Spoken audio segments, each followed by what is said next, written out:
안녕하세요. 핑크노트 콕쌤입니다. 자, 오늘 이야기할 내용은 콜레라 환자의 치료에서 우선되는 간호는 무엇인가 라고 하는 내용이에요. 자, 이 콜레라라고 하는 이 내용은 여러분들 교재, 질병 관리에 나와져 있습니다. 콜레라는 대표적인 소화기계 감염병이에요. 질병관리에서 다루는 소화기계 감염병은 종류가 굉장히 많이 있어요. 굉장히 많이 있는데 그 중에서 저는 이제 몇 가지 질병에 대한 이제 포인트만 말씀을 드릴 건데요. 먼저 가장 많이 이야기되는 게 이제 장티푸스가 굉장히 많이 이야기를 이제 하고 있어요. 장티푸스는 병원체는 균이에요. 그러니까 반드시 항생제로 치료를 해야 되겠죠. 이 장티푸스라고 하는 아이가 굉장히 독특한 특징을 가지고 있어요. 그게 계류열이라고 해서 39에서 40도의 고열이 지속되는 걸 계류열이라고 이야기하거든요. 그래서 다른 말로 지속열이라고도 해요. 굉장히 독특한 특징이고요. 이렇게 열이 나면 여러분들이 고려해야 되는 게 탈수 고려해 주셔야 돼요. 자, 그 다음에 장미진이라고 하는 몸에 붉은 반점이 생기게 되고, 그리고 맥박이 느려지는, 열이 이렇게 많이 남에도 불구하고 맥박이 느려져요. 우리 보통 열이 나면 맥박이 빨라지게 되거든요. 근데 얘는 느려지게 돼요. 그리고 여기에 좀 독특한, 특히 균에 의해서 감염이 되면 백혈구가 증가되는 게 일반적인데 얘는 백혈구가 오히려 감소되는 게 특징이에요. 골수 기능에 영향을 미쳐서 이런 증상들이 나타날 수 있다라고 되어져 있습니다. 자, 이렇게 설사 당연히 있겠죠. 왜냐면 얘네는 소화기계 감염병이에요. 여기다 써드릴까요? 공통적으로 소화기계 감염병이어서 설사라던가 이런 공통적인 증상은 복통도 있을 수 있어요.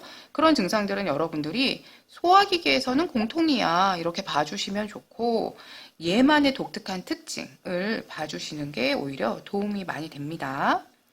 자, 그 다음에 지금 나와져 있는 콜레라인데요. 콜레라도 원인은 균이에요. 네. 자, 콜레라라고 하는 아이의 대표적인 특징은 쌀뜨물 같은 썰사예요. 썰사래요. 쌀뜨물 같은 설사를 하게 되고 얘는 복통은 그렇게 심하지 않대요.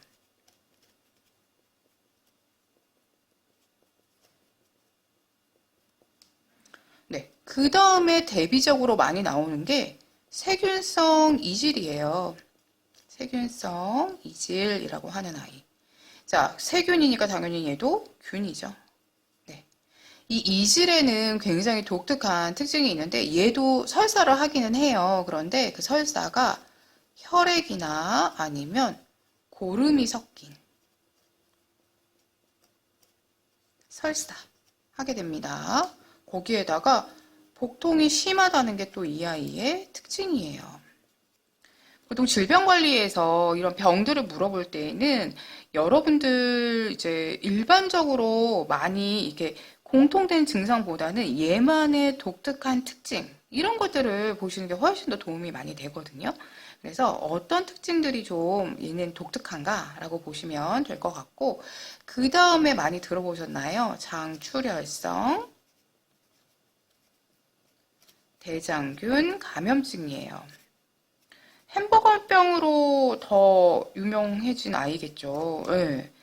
장출혈성 대장균에 감염된 거예요. 이거 이제 소의 내장에 살고 있는 아이인데 얘가 내장에만 있으면 상관이 없는데 그 바깥 부분에 뭐 고기에 묻어 있다가 우리 몸에 들어오게 되면 문제, 출혈성의 문제를 일으키는 아이가 되는 거고요. 얘도 원인은 똑같이 균으로 될 겁니다. 자, 얘의 특징은 출혈 때문에 혈성 설사가 일어나게 되고요. 정말 증상이 심해지게 되면 용혈성 요독증후군이라고 해서 이 경우에는 신부전까지 오게 돼요. 네, 그래서 혈액 투석이 필요할 수도 있어요. 이제 기본 이론은 여러분들이 이제 학원에서 수업을 들으시면서 체계적으로 정리를 하시면 좋을 것 같고요. 저는 이제 문제풀이 위주로 하는 거기 때문에 아무래도 키워드가 되는 단어들 위주로 많이 보여드리게 돼요. 그래서 이 내용이 다다라고 보시지 마시고 얘네들이 키워드고 좀 더 자세한 내용은 교과서나 아니면 학원 선생님을 통해서 같이 이야기를 들어주시면 좋을 것 같아요. 자, 그런데 사실 이게 중요한 건 아니겠죠. 물론 증상을 알아야 어떤 병인지 알고 빠르게 대처를 할 텐데 지금 우리한테 포인트는 얘네가 이런 증상이 있으니 어떠한 것들을 좀 더 간호에 또는 치료에 신경을 써야 되겠구나. 그게 포인트예요. 그래서 이렇게 소화기계 감염병이 걸렸다라고 할 때 공통적인 치료 및 간호가 있어요. 자, 그게 첫 번째. 보시면 얘네들 다 설사도 하고 열도 많이 나요. 설사. 그래서 보통 소화기계 감염병의 가장 큰 특징 중에 하나가 설사거든요. 그래서 설사면 탈수를 주의해야 되는 게 필요해요. 그러니까 그걸 위해서 우리는 수분과 전해질 보충이 필요하겠죠. 굉장히 중요합니다. 왜냐면 탈수가 심해지다 보면 저혈량성 쇼크라고 하는 쇼크 상태가 될 수 있어요. 그래서 그걸 예방하기 위해서 수분과 전해질 보충 당연히 필요하게 되겠고요. 자, 그 다음에 소화기계 감염이기 때문에 분변을 통해서 병원체가 전파될 수 있어요. 그러니까 손 씻기와 같은 개인위생을 철저히 해줘야 되겠고요. 그 다음에 중요한 거. 분변은 그냥 폐기시키지 않아요. 분변은 3에서 5% 크레졸에 2시간 담궜다가 폐기해 주셔야 돼요.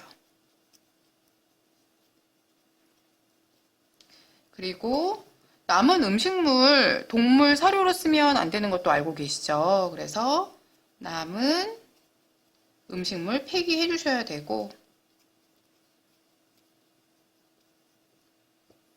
거기에다가 이제 여러분들 이렇게 설사를 하는 경우에 심한 경우에는 막 10회, 10번 이상 막 설사를 하게 돼요. 그러면 우리가 꼭 좀 신경을 써줘야 되는 거 그쵸.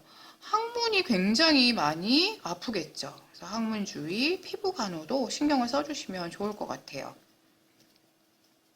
결론은 여러분들이 소화기계 감염병이구나. 그러면 기본 요런 간호가 있어야 되겠구나 라고 하는 묶음이에요. 묶음을 생각을 해주시고 소화기계 감염병에 각각 어떠한 병들이 있는지를 좀 봐주시면 좋아요.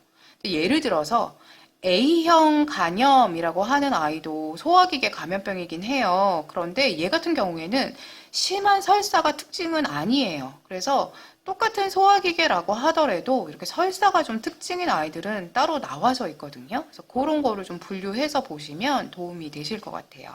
지금 보시는 요 아이들 기준으로 해서 요 간호 같이 좀 정리를 해주시면 좋겠습니다. 자, 그럼 문제가 콜레라 환자래요. 우선되는 간호는 뭐니에요? 우선 이런 내용들이 다 중요하긴 한데 콜레라의 특징은 쌀뜨물 같은 설사를 정말 많이 하거든요. 쌀뜨물 여러분들 아실 거예요. 좀 약간 뿌연색의 그냥 정말 물이에요. 쌀을 씻은 물을 우리가 쌀뜨물이라고 하잖아요. 그러니까 다량의 이런 수양성, 물과 같은 변을 보다 보니 정말 탈수가 우려가 되는 상황이 바로 이 콜레라예요. 그래서 콜레라 환자 치료에서 가장 우선되는 건 이 중에서도 특히나 탈수겠구나 이렇게 봐주시면 되겠습니다. 자, 그럼 문제를 통해서 확인을 좀 해보겠습니다. 예제는 오한, 계류열, 장미진. 오한은 못 봤지만 계류열하고 장미진은 봤네요. 그쵸? 계류열은 39도에서 40도 정도의 고열이 계속 지속되는 걸 계류열이다라고 했었죠. 이렇게 계류열과 장미진을 특징으로 하는 아이는 장티푸스였어요. 장티푸스는 대표적인 소화기계 감염병이었었죠. 네, 이것을 특징으로 하는 주된 전파 경로로 옳은 것은 말이 막 꼬여요. 마음이 급한가 봐요.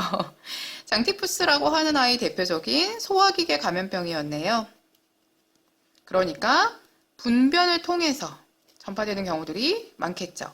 사실 변 자체가 전파된다기보다는 분변에 의해서 오염된 물 또는 음식을 통해서 전파가 될 겁니다. 자, 환자의 바늘에 찔린다? 아니죠. 오염된 식품이나 음식? 답은 2번이 되겠네요.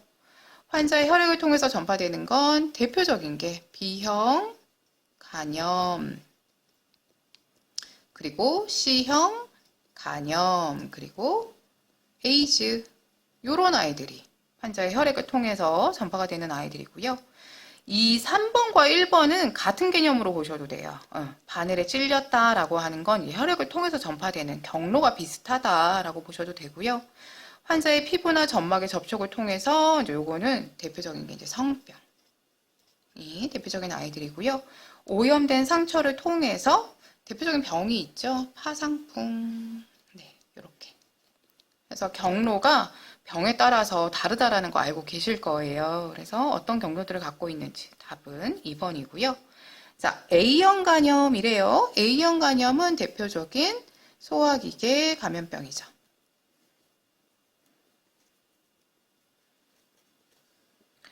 자, 그럼 예방을 하기 위한 거래요. 자, A형 간염, 항생제를 사용해서 병원체를 사멸한다. A형 간염은 원인이 바이러스예요. 그렇기 때문에 1번 당연히 틀렸죠. 그리고 예방도 아니네요. 환자 발생 시 신속히 보고한다. 보고하는 건 맞아요. 왜냐면 이 지금 이야기했었던 장티푸스라든가 이런 아이들이 보통 2급 감염병에 들어가져 있어요. 2급 감염병은 24시간 이내 신고, 그리고 격리라고 하는 아이가 특징이거든요. 그러다 보니 환자 발생 시 신속히 보고한다. 이거는 이제 맞을 수 있을 것 같아요. 그런데 예방일까? 잘 모르겠어요.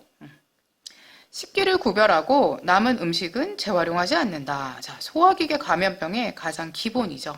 식기를 구별해서 쓰고 남은 음식은 재활용하지 않는다. 이거는 맞아요. 수분과 전해질을 보충한다.